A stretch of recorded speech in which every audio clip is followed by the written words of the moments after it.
Après avoir obtenu la confiance du Sénat, Giuseppe Conte enregistre celle de la Chambre des députés par 350 voix pour, 236 contre et 35 abstentions.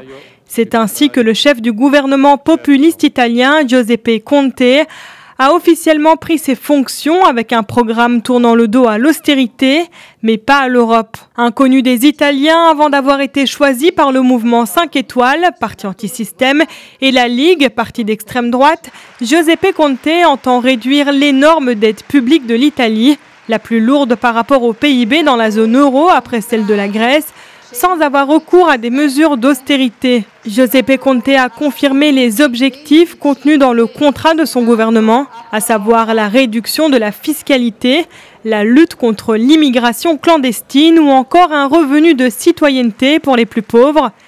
Mais il n'a pas donné de détails sur le financement de ces mesures qui pourraient représenter plusieurs dizaines de milliards d'euros. Et s'il a réitéré la volonté de son gouvernement d'instaurer un impôt sur le revenu à 15 et 20%, il n'a donné aucune date.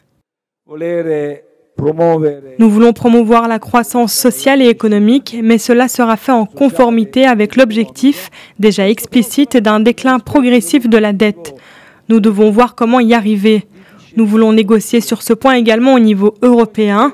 Nous voulons aussi exprimer une orientation politique et nous espérons avoir la fermeté et la détermination d'être entendus par nos partenaires. Certains responsables européens restent perplexes face au coût des mesures fiscales, économiques et sociales prévues par le contrat de gouvernement signé par la Ligue et le M5S, dont Giuseppe Conte s'est dit être le garant.